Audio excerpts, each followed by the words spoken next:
tayong roller coaster o tayo no na bisikleta na paakyat tayo, pababa naman paakyat tayo. Yan ang buhay natin dito sa Earth. Kaya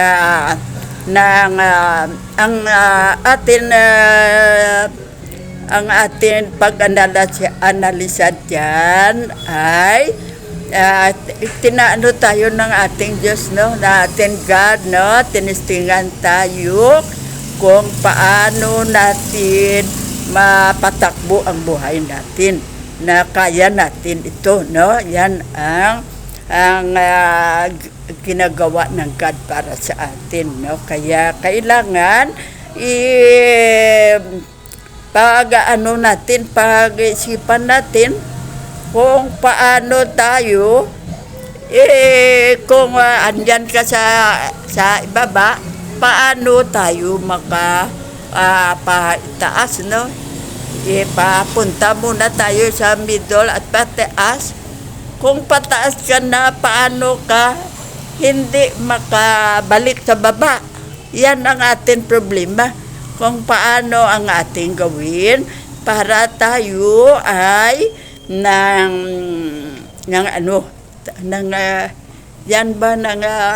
hindi na tayo kababa. Maidiyahan natin ang mga sitwasyon na yan, no? Kung paano tayo ma-analisahin natin kung anong mga solusyon sa ating. Sa ngayon, obserbahan natin ang ating na ibinigay ng God sa atin na mga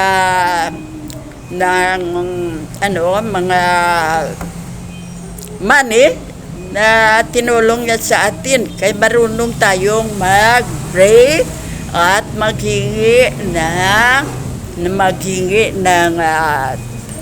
ng pera o kung anong mga bagay nga kung may problema ka, naghingi ka ng tulong, yan, marunong siya, tulungan niya ka, no?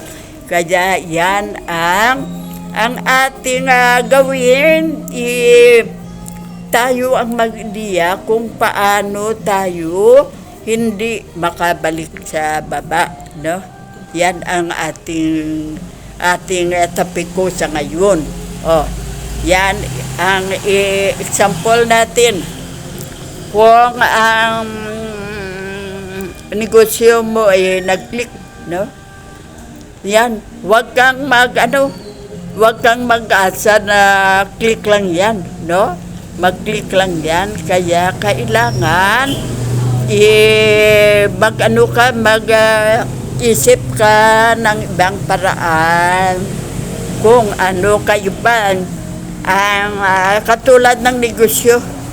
May mga negosyo daw katulad ng superstar bala na mga artista na sa subong nag-boom sila. Pagka mamaya laos na sila, no? Yan ang ating gawin, ideya tayo kung paano kung ako lang paanalisahin ang aking gawin ito yan, no? Ito yan ang aking gawin.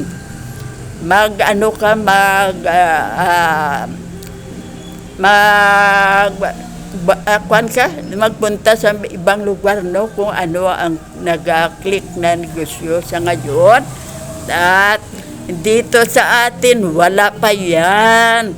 Daw medyo marami ang nagusto.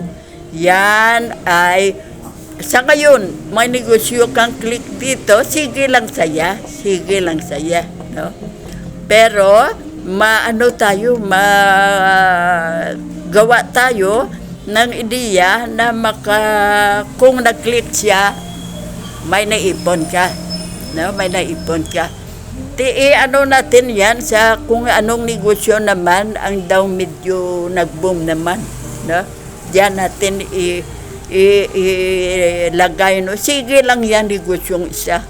Pero dagdag tayong isang negosyo na sa paglaos ng isang negosyo natin ay andyan na ang negosyong isa ang nagpataas naman, no? Nag-boom naman, no?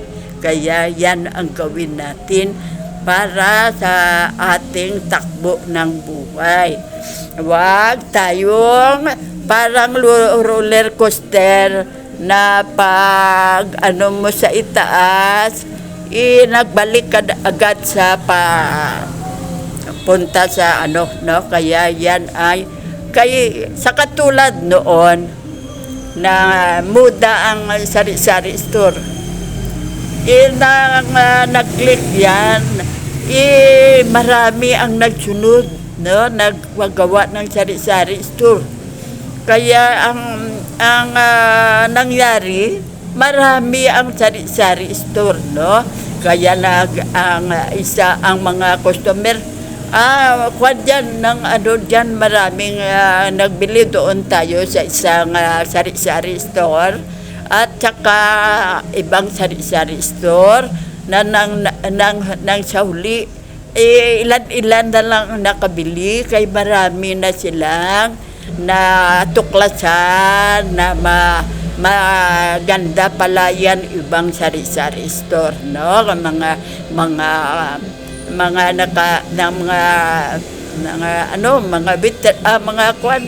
sales skill marunong mag-entertain sa kanila, kaya bawas sa iyong negosyo sa transfer doon.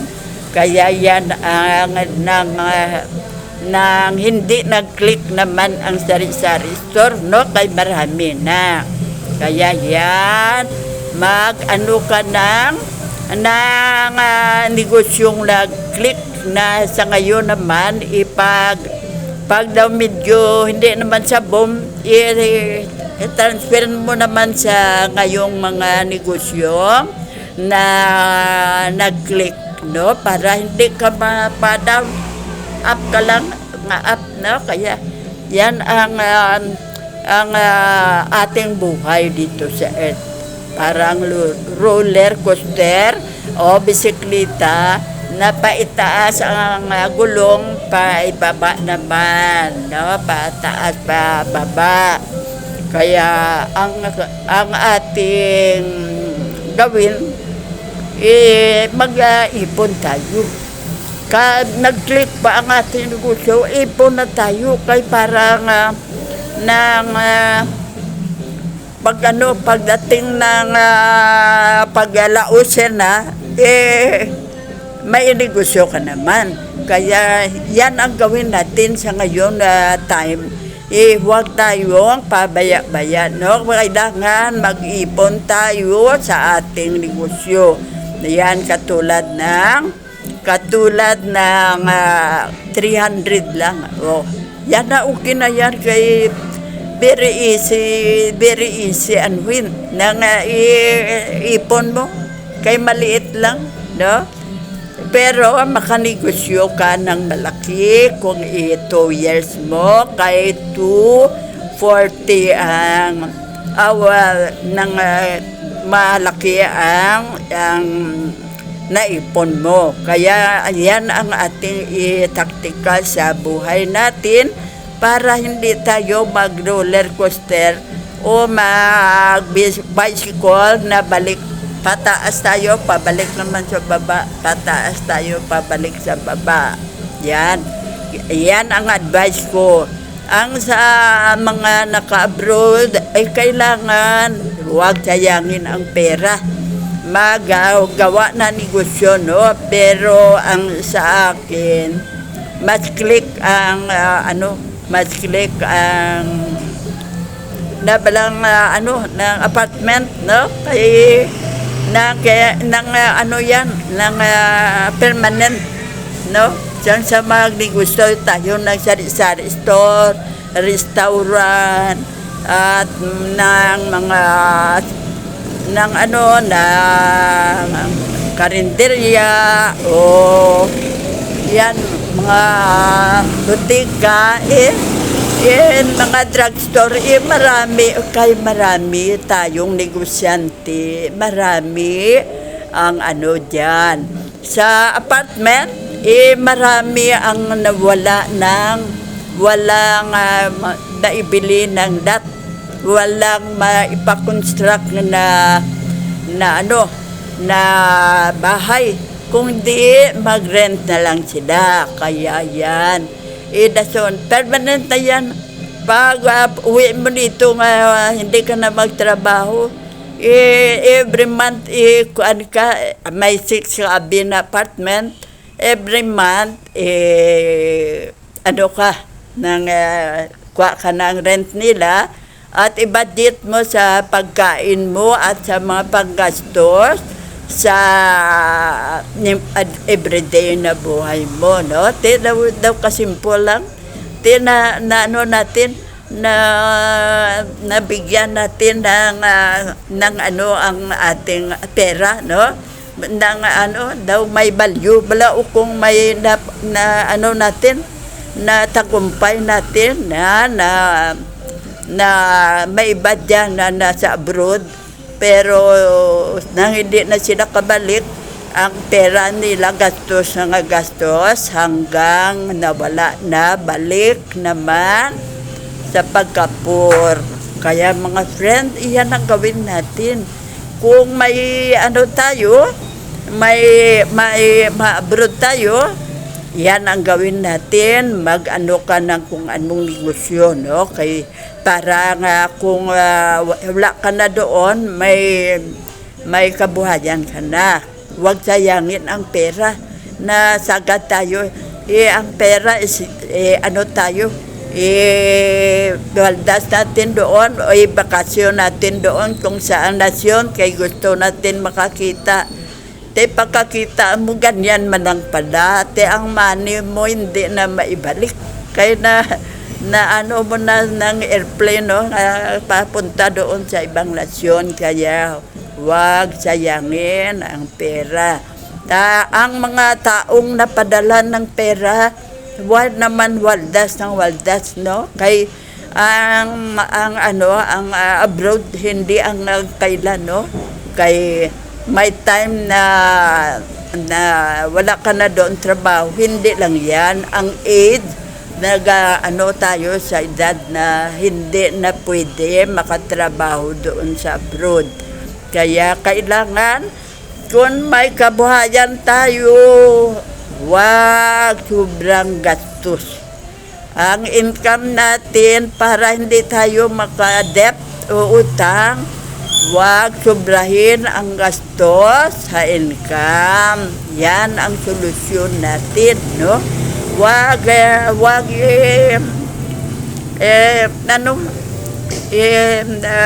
sobra ang ating panggastos natin sa ating kita, no? Kaya yan ang ating plano, no? Mo diyan na kung ang bigas nyo isang sako, yan, yan, no? Huwag nang magpasobra. Huwag mo nang ng mga bili ng hindi man natin kailangan sa ating pamamahay, no?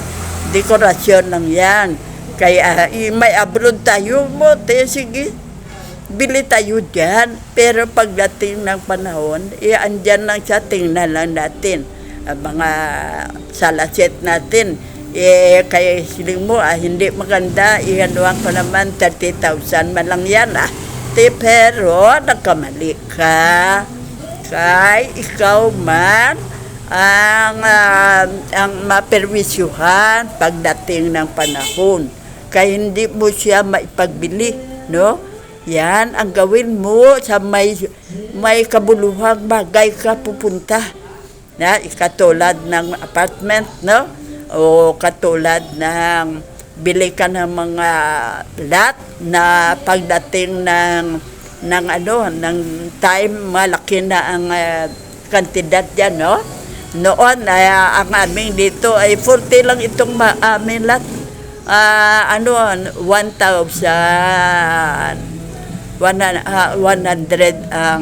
ang square meter. Sa ngayon, ang per square meter, 20,000 na. Kaya kung nakabili ka noon sa abroad ka,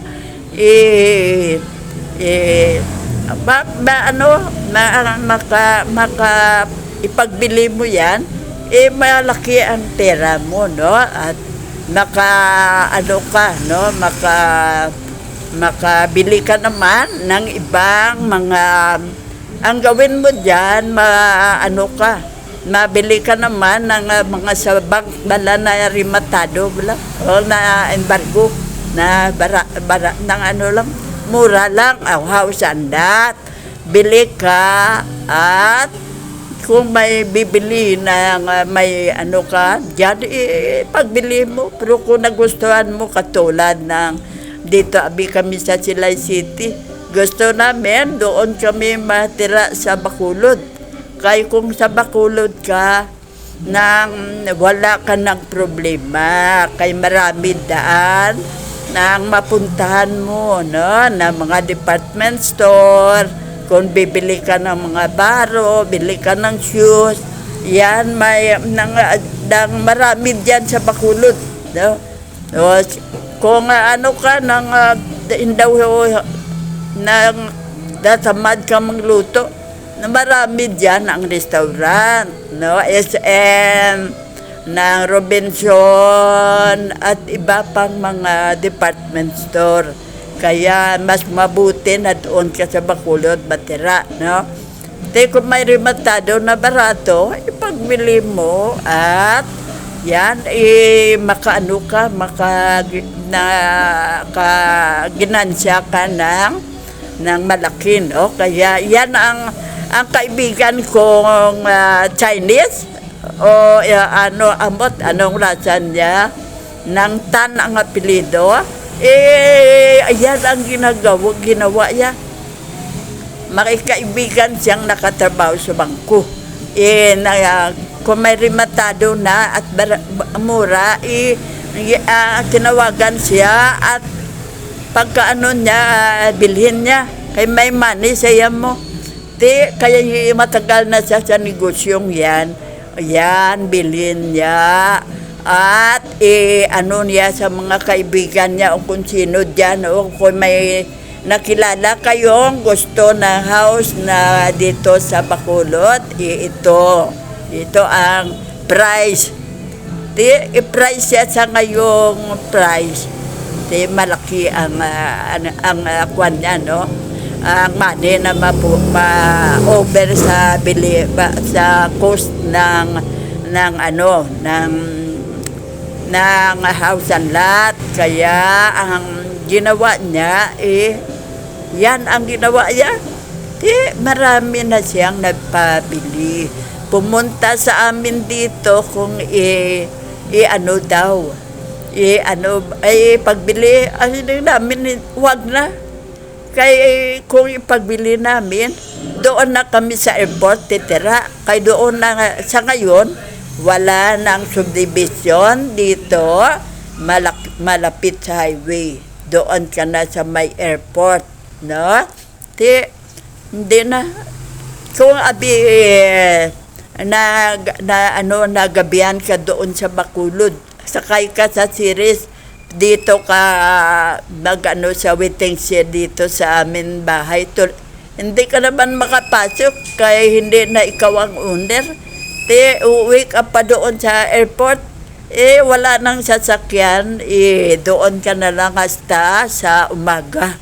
At yan ang gusto mo, sabi ng anak kong sa Ireland. Yan ang gusto nyo, kaya ipagbili nyo yan. Ang money, madali lang maubos. Kaya kung gusto nyo kayo man ang maparusahan dyan, kaya dito man ako titira. Sa'yo na. Kung gusto nyo pa umaga sa waiting shed, kung magabihan kayo Bacolod to Silay, doon na lang kayo. Antay ka ng dipasayang papunta doon kung wala kayang service na sarili mo. Dati kami walang service sa sarili kaya hindi kami marunong mag-drive. Kaya ipinagbili ang adventure naming sasakyan. Kaya yan. Hindi kailangan ng money. Kasi kung dito pag baba mo sa series, pasok ka na sa bahay mo. Kaya wag na lang ng money na yan. Kaya maski milyon basta. Kung hindi ka marunong, mapunta ka sa roller coaster na sa taas ka, nagpababa ka, no? O mga bisikleta, kaya mga friend, yan ang gawin natin, ha? Huwag sayang ng pera. Kay mahirap ang buhay sa ngayon. Kaya yan ang ating lektor. Yan ang ng Godfather sa atin daw ang buhay daw ay na ibinigay niya ay may pagsubok. Di ganyan ang pagsubok na ibinigay sa atin ng God. Kung marunong tayo o kung hindi, ayan ang katulad tayo raw ng roller coaster na paitaas pa sa pababa naman ang ating takbo ng buhay. Kaya yan ang ating bantayan, ang takbo ng buhay natin. Antes mawala ang lahat, idiyahan natin kung paano tayo makamani naman, no?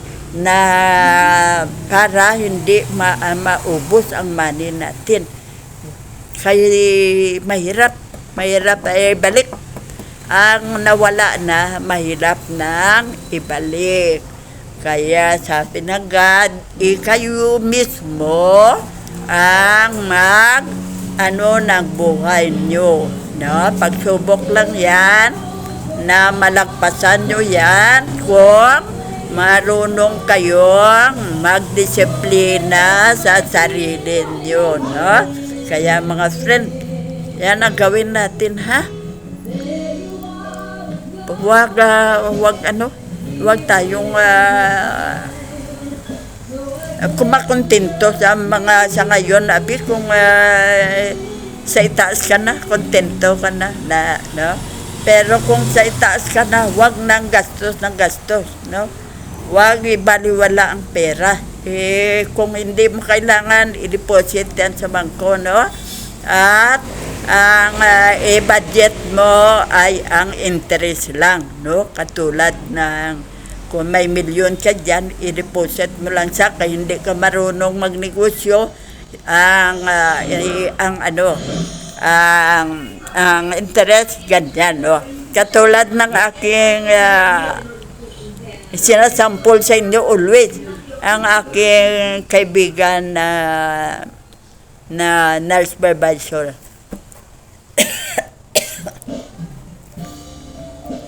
Ang manin niya sa nag 2 milyon kay ang interest na nalagay na doon sa liit. Ang 2 milyon, ang dividendo niya, 200,000 every year.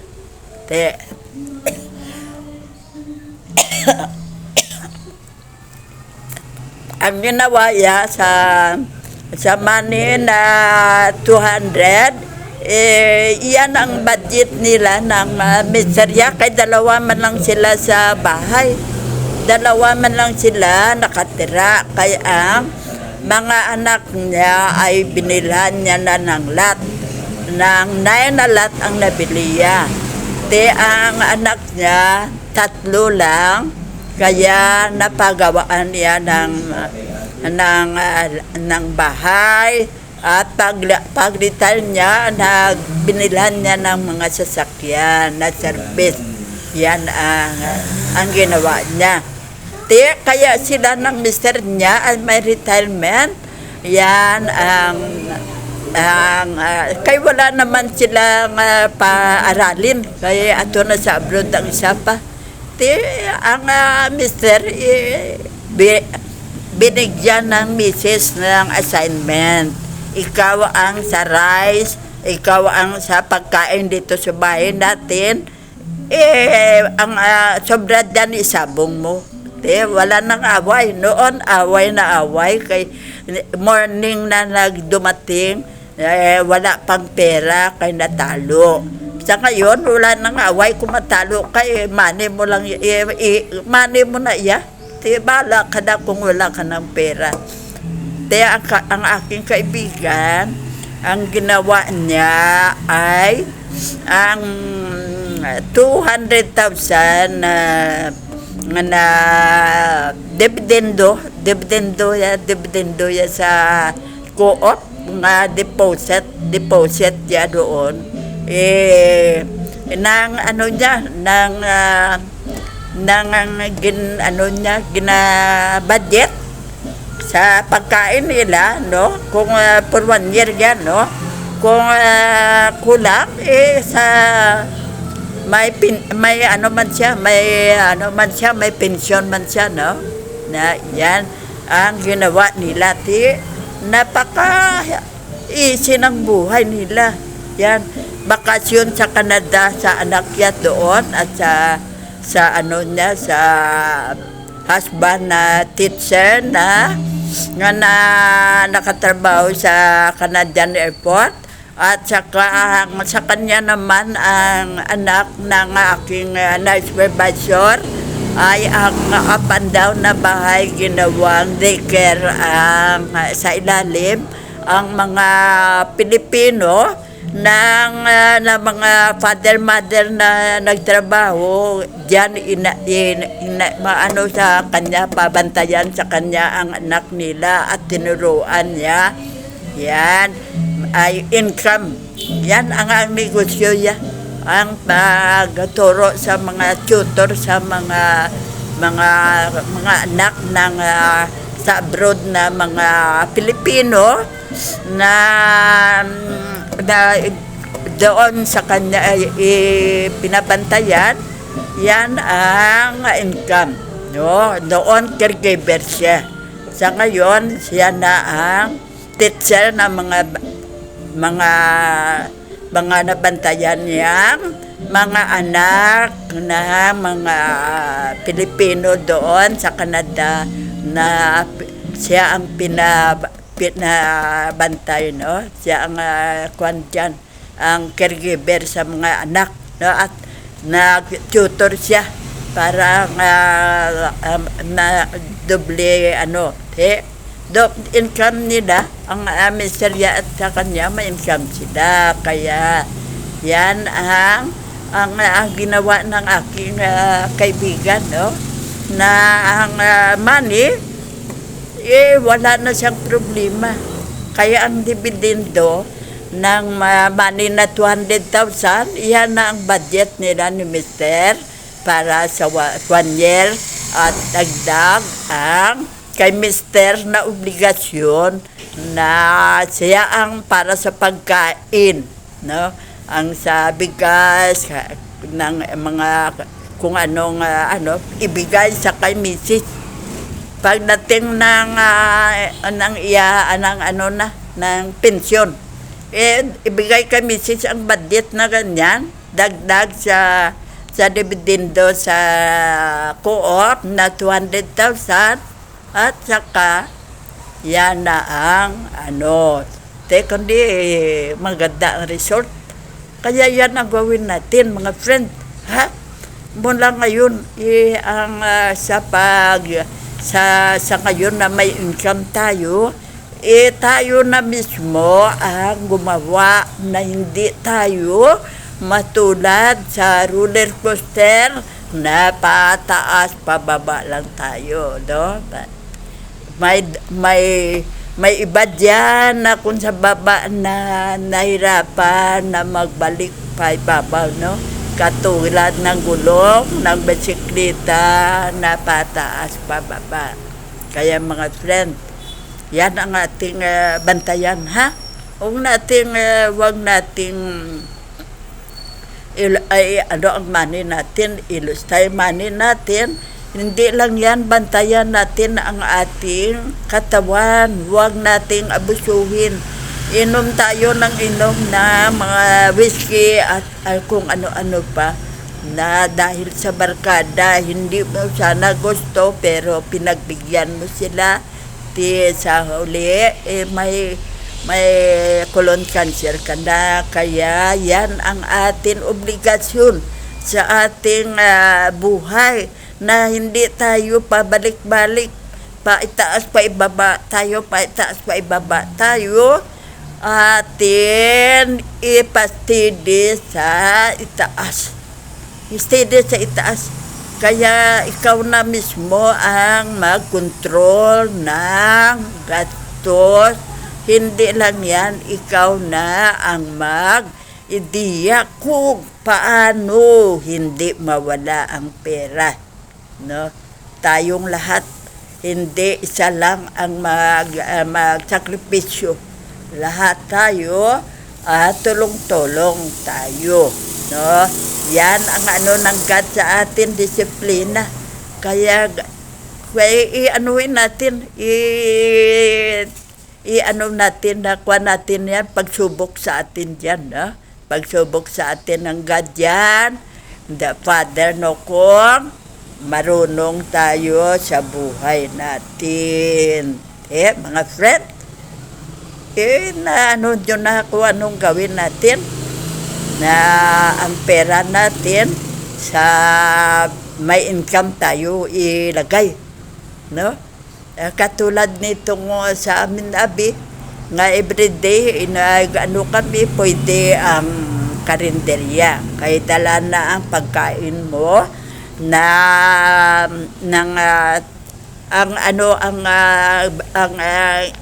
diyan ang money na sobra sa kapital mo,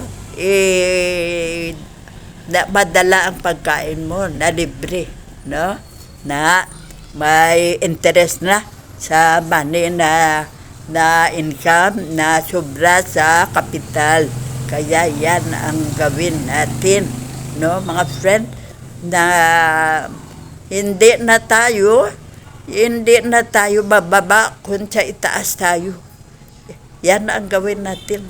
Kaya mahirap magbalik sa baba, mahirapan ka nang babalik sa itaas. Kaya dyan na lang tayo. Huwag nang mag-abuso ng money kaya may money ka. Pero hindi mo alam ang money maubos, no? Tayo man ang mahirapan. Kaya mga friend, na yan ang leksyon natin, ha? Na ibinigay na example tayo sa roller coaster na paitaas pa ibaba. Kaya yan ang tapiko natin sa ngayon, na ang ating buhay ay may pagsubok. Kaya huwag gayaan ang pagsubok na napabalik tayo sa baba, na ibalik tayo sa baba, ipagbigyan natin. Kaya tayo din ang magdusa. Yan. Alam nyo na ang gawin nyo sa money, ha? Ang sa abroad, huwag ilustayin ng mga taong pinadalan dito ng pera. Kaya ang ating abroad, kwan lang yan, pansamantala lang. Hindi hanggang kailan doon ka. Kung nakabili ka doon ng bahay, katulad ng na-example ko sa inyo na ginawa yung school, at ginawa niyang daw nag-caregiver siya, yan ang napaka-the best. Pero kung nag-ano lang kayo doon na bed space, wag nang mag-abuso ng money mo, ha? Kag dito man sa atin, disiplinahin din. Kung nagpadala ka ng pera, kay nag-loan ka para sa house and lot mo, kailangan ano mo gid, kailangan inspeksyon ipadala sa iyo ang copy ng ang ano ang resibo na nabayad yan, no? Kaya hindi pwede na pagdating mo, akala mo wala ka na utang, happy ka na. Di ka ganda ng tingin mo sa house and lot mo. Kaya napaka-the best, wala na akong utang, pero nakamali ka. Kaya hindi mo na-inspeksyon kung nabayad o wala, kalahati pa lang ang nabayad. Hindi ka na magtrabaho, embargo ng bangko. Ano, hindi lang sayang ang pinagtrabahoan mo sa abroad, kundi nag-rent naman kayo uli. Ano yan, parang roller coaster kayo, no? Na nasa itaas na kayo. Pero kayo din na gusto na hindi kayo sa itaas, na doon ako sa ibaba. Kaya nagustuhan ko yan, kaya nasanayan ko na por. Kawawa ang nakatrabaho doon. Kaya akala niya stop na siya, kay nang manegosyo na lang sa dito. Pero ang bahay embargado na ng bangko. Ano yan? Ang pinakamaliit na apartment sa ngayon, 5 kaya 7,000 na every month ang renta ng apartment. Kaya yan. Yan ang huwag nating pabayaan ng mga napadala natin ng money, na hindi natin sila istriktuhin, no? Istriktuhin natin sila, ano mo ang resibo sa bangko o sa financing na pinaglunan mo, na kung nabayad, kung wala. Kay nang pagdating mo dito, sayang lang. Wala ka nang ibayad, wala ka nang bahay at lot, no? Kay sa bangko na yan. Kaya anong magawa mo, hindi ka nakabalik. Kay may age ka na, matanda ka na, hindi na pwede makatabaho caregiver doon. Domestic helper. Mga friend na, yan ang lisyo natin, na kung may money tayo, ilagay na sa ma-incomean natin kung pagdating ng panahon na maubos yan, no? Kung money lang, magastos natin, mawala yan. Kaya ilagay natin sa pwede natin ma-incomean. Mga friend, huwag pabaya-baya sa buhay natin ngayon. Kaya yan ay pagsubok lang sa atin kung paano tayo makapaitaas at paano tayo pababa. Kaya huwag natin itulad sa roller coaster ang buhay natin, no? Huwag sa itaas na tayo, huwag tayong maganda sa itaas. Kaya doon na lang tayo. Kaya huwag nang gawin ang madaling maubos ang money natin, no? Kaya mga friend, yan lang ang lesson natin, ha? Okay. Medyo may mga music, mga oo. O sige, my friend, ha? Huwag natin pabayaan ang buhay natin, ha? Nakatulad roller coaster at bicycle na paitaas, paibaba ang gulong. Yeah. Thank you sa pakikinig. Yan ang leksyon natin sa ngayon. Na huwag na pababa. Kung nasa itaas ka na, itaas ka na. Huwag sayangin ang pera. Thank you mga friend. Love you.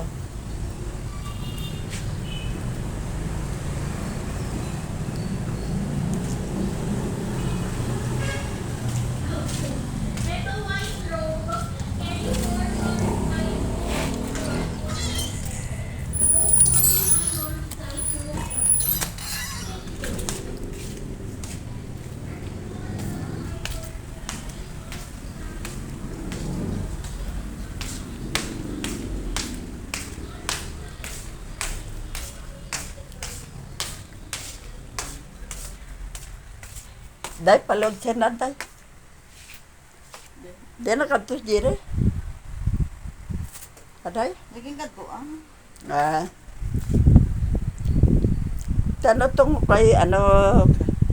Kay ano? Kaya Ah.